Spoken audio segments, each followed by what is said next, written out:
네, 안녕하세요. 저는 한국 마이크로칩에서 근무하고 있는 김기범 차장입니다. 저 본론으로 들어가기 전에 저희 마이크로칩에서 간단히 한번 소개해드리겠습니다.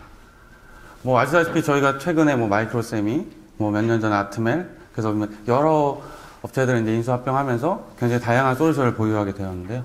그래서 아시다시피 저희가 이제 MCU들, 그다음에 DSP들, 그다음에 MPU 이런 솔루션 보유하고 있고요. 또 믹스 시그널, 아날로그 제품들, 각종 인터페이스, 시큐리티 제품, 또 이제 클럭 타이밍 제품군, 유무선 통신 관련한 제품, 또 FPGA 솔루션, 또 메모리 관련 솔루션, 다양한 전체 시스템을 구성할 수 있는 토탈 시스템 솔루션을 제공하는 그런 업체가 되었습니다.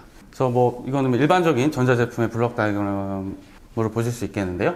이렇게 메인 컨트롤러 부분을 포함해서 전원부, 그다음에 센서를 통한 앰프, 필터 관련된 믹스 시그널 제품들, 타이밍, 메모리, 그다음에 터치 제품군, 그다음에 각종 통신, 유무선 통신 관련한 제품군들, 한 제품을 구성하는 다양한 솔루션을 제공해 드리고 있습니다.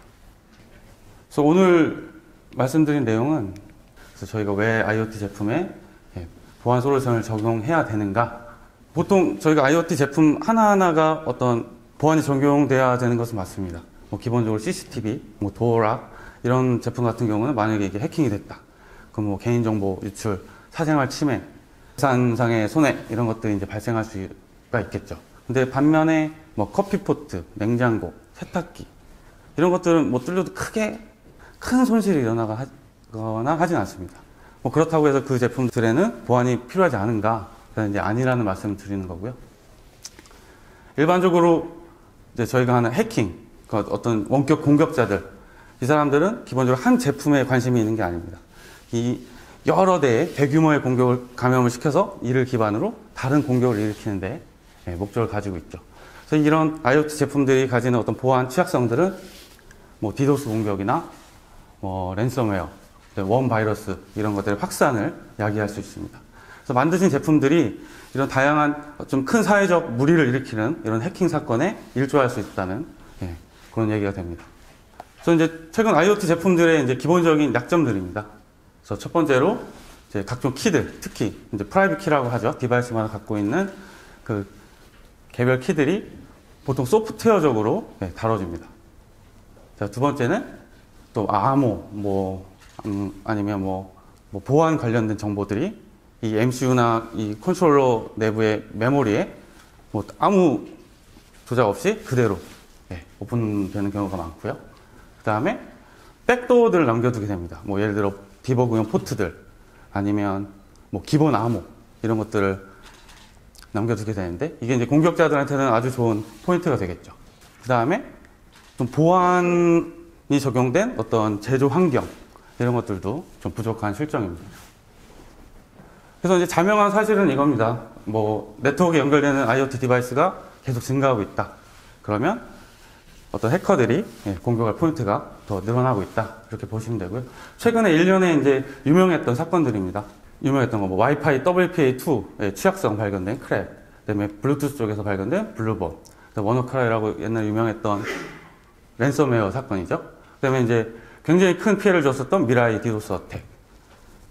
그래서 점점 이런 추세도 많아지고 네트워크에 연결된 디바이스가 늘어나면서 점점 해커들의 취약성을 노린 공격들도 늘어날 거라 예상을 할 수가 있습니다. 차량도 이제 다르지 않습니다. 차량들도 다 네트워크에 연결된 상태고 하기 때문에 특히 이 크라이슬러의 집 차량이 해킹되는 이런 시연을 한 적이 있죠. 그래서 운전 중에 마음대로 핸들을 돌리고 사고를 유발시키고, 그래서 이 사건 때문에 크라이슬러는 140만 대 리콜을 했습니다. 그 다음에 중국에서는 테슬라 차량을 해킹해서 마음대로 조작하는 이런 사건도 있었고요. BMW도 마찬가지고요. 그래서 차량 쪽도 다르지 않다. 그 다음에 이제 저희가 가장 유의해야 될 중요한 사건이 이겁니다. 2016년 10월에 일어난 미라이 디도스 어택입니다. 이 사건은 미라이 원봇이죠. 이게 네트워크 장비, CCTV 이런 데를 침투했어요. 이게 그 기기에 있는 디폴트 암호를 공격했습니다. 기기마다 기본 암호가 있잖아요. 관리자 모드에 들어가는. 그거를 가지고 기기에 침투해서 원봇을 심고 그걸 활용해서 DNS 공격을 했습니다. 그래서 이때 미국, 유럽 쪽에 이제 상당한 막대한 피해를 입혔죠. 그래서 이때 연루된 업체들, 그 CCTV, 그 공유기 업체들, 천문학적인 소송에 시달리고 있습니다. 그래서 방식은 이렇습니다. 기본적으로 해커가 이런 IoT 디바이스에 자기 머리를 심습니다. 코드를 변조하는 거죠. 그러니까 이때 이제 백도어를 이용하죠. 아까처럼 뭐 기본 암호를 이용한다던가 머리를 심어 놓고요. 그 다음에 어떤 특정 서버를 이용해서 지령을 내립니다. 그럼 이 각각의 디바이스들이 특정 타겟을 공격하는 그런 형태입니다. 그래서 원치 않게 이런 큰 대형 범죄에 일조하게 되는 경우가 생기는 것이죠. 그래서 이제 이런 움직임도 있습니다. 그래서 2017년 1월에는 미국 정부가 이 해당 업체들을 다 고소해버렸습니다. 특히 이제 가장 이슈가 된 게 D-Link라는 유명하죠. 공유기 만드는 업체인데 이 업체는 기본 암호가 그냥 펌웨어에 박혀 있어요. 그래서 수정을 할 수가 없습니다. 그러니까 롬 코드에 박혀 있어요. 롬 코드에 하드웨어적으로. 그래서 장비를 교체하거나 바꿀 수가 없어요. 뭐 이런 식의 내용들이 밝혀지니까 너무 보안에 대한 신경을 쓰지 않았다. 이것도 너희들의 책임이 있다. 해서 소송을 거는 상황도 벌어졌습니다. 그래서 이제 중요한 건 이겁니다. 그래서 이렇게 다양한 사건에 연루될 가능성이 있기 때문에 항상 기본적인 IoT 제품의 보안을 신경 써주셔야 된다. 이런 내용이고요. 그래서 이런 것들을 이제 종합해 볼 때 가장 근본적인 거는 그 제품 자체에 어떤 가지고 있는 아이덴티티, 키값, 요거를 이제 안전하게 보관하는 것이, 안전을 보장하는 것이 이제 기본이 된다. 이런 말씀을 이제 드릴 거고요. 그래서 이제 IoT 보안에서의 실천 사항들입니다. 우선 첫 번째로 이제 당연하겠지만, 믿을 수 있고, 증명된, 경험이 있는 그런 보안 솔루션을 제공하는 업체, 저희 마이크로칩 같은 업체 제품을 사용하시는 거고요. 그 다음에 표준이고, 그다음에 증명된 어떤 보안 아키텍처를 사용하셔야 되고요. 그 다음에 뭐 유니크하고 뭐 믿을 수 있고 보호되고 뭐 확인할 수 있는 이런 인증 방식을 사용하셔야 되고, 그 다음에 통신할 때는 항상 암호화해서 통신하셔야 되고요. 그 다음에 어떤 펌웨어 업데이트, 이제 IoT 기기들은 이제 보통 펌웨어 기반의 제품들이 많다 보니까 그런 펌웨어를 업데이트하거나 할 때 또는 부팅할 때 거기서 이제 검증할 수 있는 그런 부분들이 존재를 해야 됩니다. 그럼 이제 어떻게 이 보안을 더 강화할 수 있느냐? 아까 말씀드렸지만 해커들은 저희 기기 하나하나를 더 규모의 공격을 하기 위해서 저희를 이제 공격하게 됩니다. 그래서 일단 저희는 어떤 디바이스의 아이덴티티를 보호해야 됩니다. 디바이스가 갖고 있는 어떤 아이디나 내가 만든 이 제품이 맞는가? 그러니까 누군가 나 대신 내 신분을 위조해서 나처럼 행동할 수 없게 만들어야 됩니다. 중요한 부분 중에 하나고요. 두 번째는 펌웨어에 대한 보안. 내가 펌웨어를 뭐 패치를 뭐 릴리즈 한다거나 이럴 때 그 어떤 새로운 패치가 디바이스에 이제 올라갔을 때 그게 맞는 펌웨어인지 아닌지 검사를 해줘야 되고요. 세 번째, 통신할 때는 항상 암호화하고 그 메시지가 맞는지 인증해줘야 됩니다. 그래서 이 세 가지를 이제 지켜주셔야 보안이 이제 강화된다 볼 수 있겠고요. 그래서 이제 뭐 네 가지 규칙입니다. 어떤 키를 관리하는. 첫 번째는 어떤 사용자로부터 키를 분리해야 됩니다. 그래서 항상 사람이 문제입니다. 사람이 저희가 예상할 수 없는 어떤 위험 요소이기 때문에 뭐 이거는 이런 말도 됩니다. 그러니까 제품을 설계해서 제조해서 판매하는 그런 일련의 과정 속에서 사용자가 어떤 키를 건드릴 수 없게 해야 됩니다. 두 번째는 어떤 프라이빗 키들, 중요한 키 값들을 소프트웨어로 처리하면 안 됩니다. 그러니까 소프트웨어로 처리한다는 건 저희가 소프트웨어를 뭔가 조작을 해서 그 키를 뭐 얻어내거나 변경시키거나 할 수 있다는 그런 의미도 되고요. 그 다음 세 번째, 제조 과정 중에서 키를 건드리면 안 됩니다. 키를 생성하거나 뭐 라이팅하거나 이런 거를 제조 과정 중에 넣으면 안 됩니다. 이 제조 과정 중에 들어가는 뭐 장비, 사람들 다 위험 요소가 됩니다. 그 다음에 키 자체를, 어떤 중요한 정보 자체를 마이크로 컨트롤러 내에 아니면 MCU 내에 어떤 메모리에 내버려 두지 않는 겁니다. 뭐 프레시 메모리 같은 데다 뭐 섞어서 놓는다, 뭐 이런 것들은 금방 다 추적해서 뚫리는 경우가 많기 때문에 마이크로 프로세서 내에 키를 두지 않는다. 그래서 이런 네 가지 규칙을 지켜주시는 게 좋고요. 그래서 뭐 여러 가지 문제들을 풀려면 이 어떤 디바이스가 가지고 있는 아이덴티티를 나타낼 수 있는 어떤 키 값들을, 중요한 정보들을 안전하게 지키는 게 가장 중요합니다. 자, 그리고 이제 또 한 가지 포인트는요. 어떤 물리적인 공격도 무시하면 안 됩니다. 뭐 제품 자체를 뜯어서 RC를 뜯어내서 그거를 막 분석해내고 할 수 있거든요. 그 다음에 이런 디버그 포트들을 내놓죠. 업데이트나 진단을 위해서 이런 것들도 다 어떤 이런 프로그래밍 포트들도 다 공격의 대상이 될 수 있습니다. 그래서 이제 중요한 게 어떤 보안 관련된 제품들을 디자인할 때부터 칩 수준의 디자인을 할 때부터 그런 게 이제 고려가 되어야 된다. 이런 말씀을 드리는데요. 일단 이 내용은 이제 저희 이제 이따 말씀드린 ECC 608이라는 제품에 대한 설명이에요. 제품 설계 자체부터 이런 공격에 대해 대응할 수 있는 여러 가지 조치들이 적용되어 있습니다. 그래서 예를 들어 엑셀을 찍으면 보통의 이런 반도체 제품들 안에 회로가 훤히 보여요. 근데 이제 보안 제품들은 찍어보면 뭐가 뭔지 알 수 없게 되어 있습니다. 그래서 뭐 액티브 실드라든가 뭐 딱 뚜껑을 따면 안에 있는 내용이 다 지워진다거나 설계할 때부터 뭐 전원, 뭐 클럭 이런 것도 이제 분리해서 사용하고요. 아예 디버그 포트 이런 자체도 없습니다. 뭐 테스트하려면 특별한 이제 방법으로 해야 되고. 그래서 알려진 다양한 하드웨어 관련된 이런 공격들을 막을 수 있게 제품이 설계되어야 됩니다. 그 다음에 이제 뭐 생산이나 뭐 설정 이런 부분인데요. 자, 보통 이제 저희가 어떤 크립토 제품들은 그 안에다 뭐 그 디바이스마다 어떤 키를 생성해서 넣거나 이제 해야 됩니다. 근데 그런 거를 이제 제조 공정에서 하다 보면, 아까 말씀드린 이제 여러 가지 보안 이슈가 터질 수가 있죠. 누군가 그걸 조작한다거나 바꿔치기 한다거나 할 수 있습니다. 근데 저희 같은 경우는 이런 생산 시설이 따로 있어요. 그래서 이제 제품을 제조해서 납품하기 전에 24시간 이렇게 감시되는 그런 장소에서 키를 생성해서 제품을 제작을 합니다. 그래서 이 안에 생성된 키는 저희도 몰라요. 읽을 수도 없고 아무도 몰라요. 그냥 딱 생성된 것 뿐입니다. 사용할 수만 있어요. 그래서 이런 식의 제조 공정도 중요하다 말씀드리는 거고요. 그러니까 이 자체를 뭐 업체에서 직접 한다, 사람이 한다. 그거는 이제 유출될 위험이 굉장히 높죠. 이런 장비들이 어떻게 쓰이냐면 어떤 제조업체에서 뭐 제품을 만든다, IoT 제품을. 그 아래 이제 뭐 티어 뭐 1, 2, 3 이제 뭐 업체들이 있고요. 실제로 티어 1 이제 팩토리. 그러니까 여기가 이제 실제로 뭐 PCB를 조립하거나 하는 SMT를 치는 뭐 이런 단계라고 치면요. 위에서부터 인증서를 내려줍니다. 한 단계씩. 자기의 프라이빗 키로 이제 사인해서 인증서를 이렇게 내려주면 자, 마지막 단계에 지금 저희한테 이제 주문을 하죠.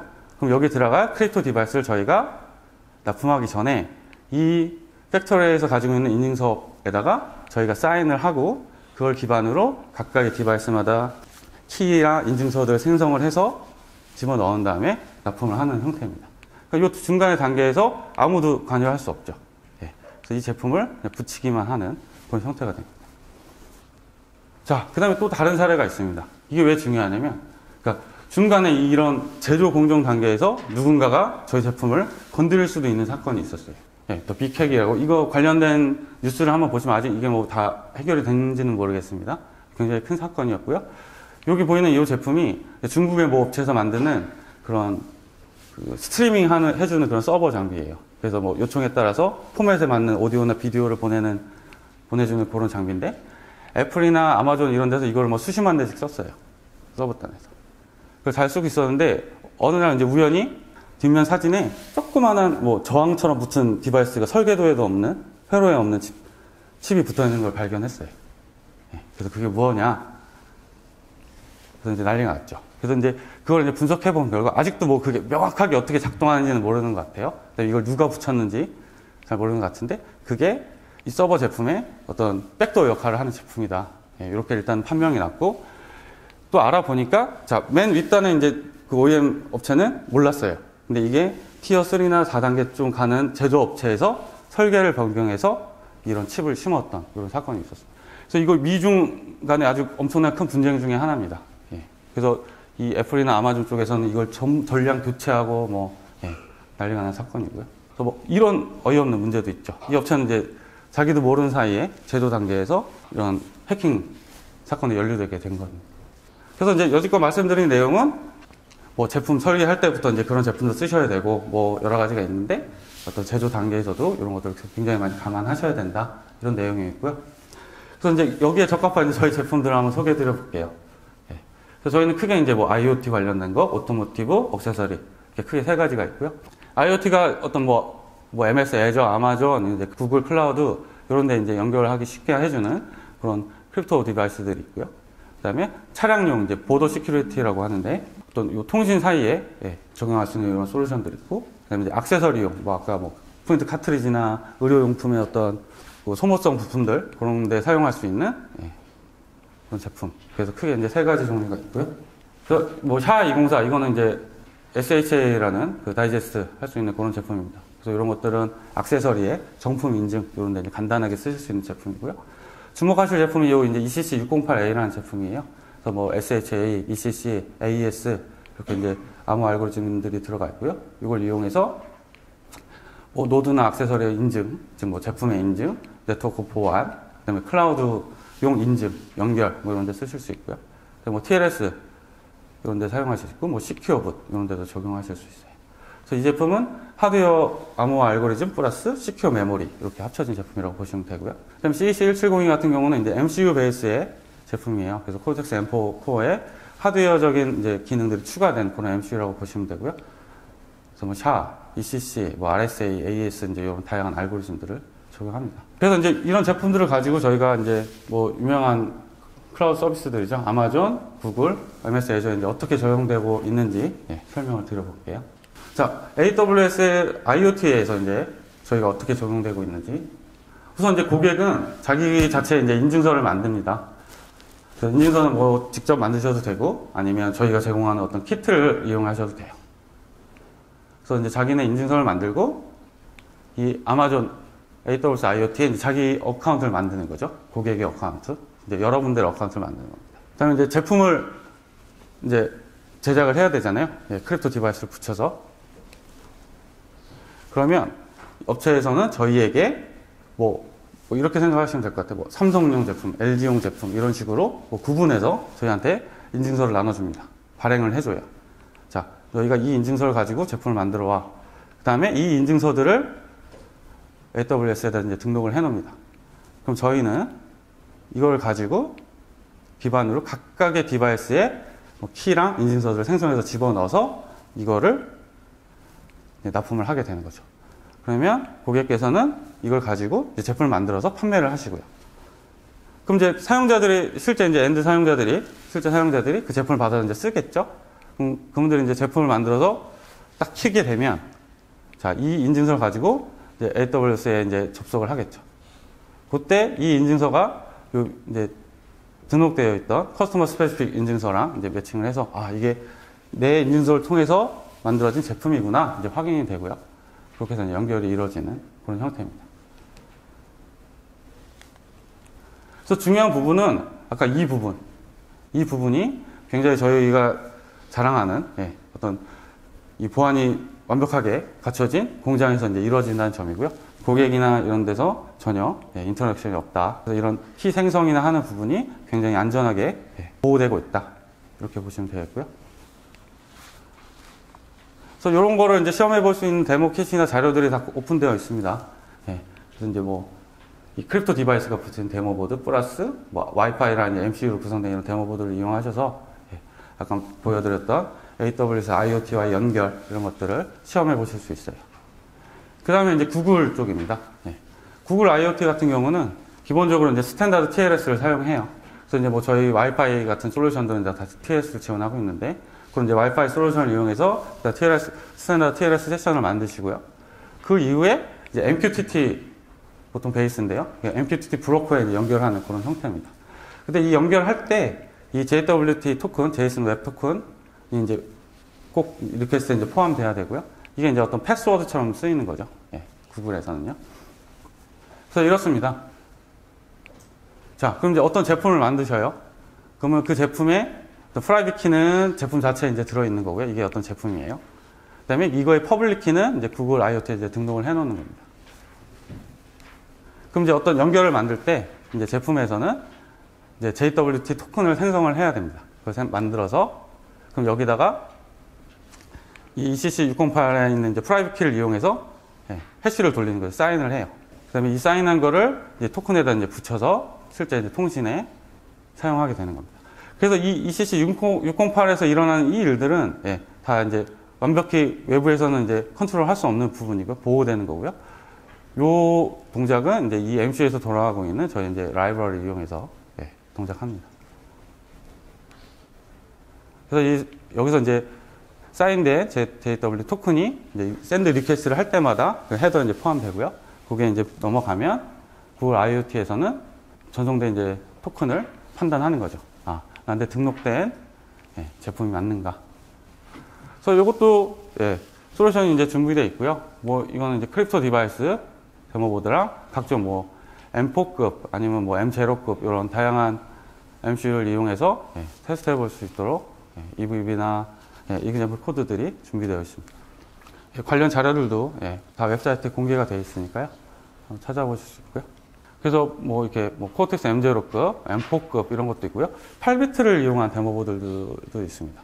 그래서 구글 IoT 같은 경우는 MQTT 베이스라서요. 이런 작은 MCU를 가지고도 무리 없이 연결하셔서 사용할 수 있는 준비가 되어 있습니다. 각종 자료들이 나와 있는 경로들이고요. 마지막으로는 이제 MS 애저 관련된 부분입니다.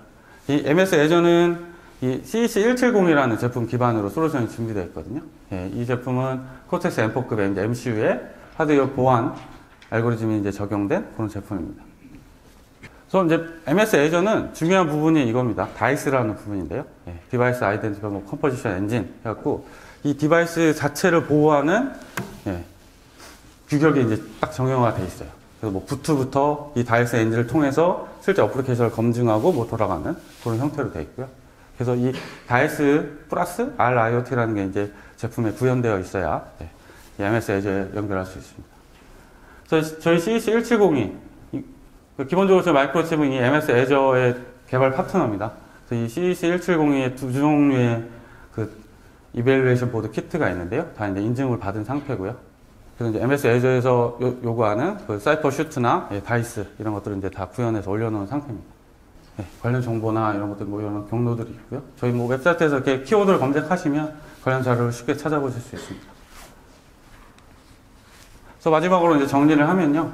아까 이제 말씀드렸던 네 가지 저희 현재의 어떤 취약한 부분들, IoT 기기들의 보안 취약성들 말씀드렸었는데요. 자, 우선 이제 뭐 중요한 키와 같은 정보들이 소프트웨어로 다뤄진다. 제공하고 있는 아까 ECC608A나 CC1702 같은 제품들을 쓰시면 소프트웨어에서 배제하고 하드웨어적으로 처리하실 수 있게 되고요.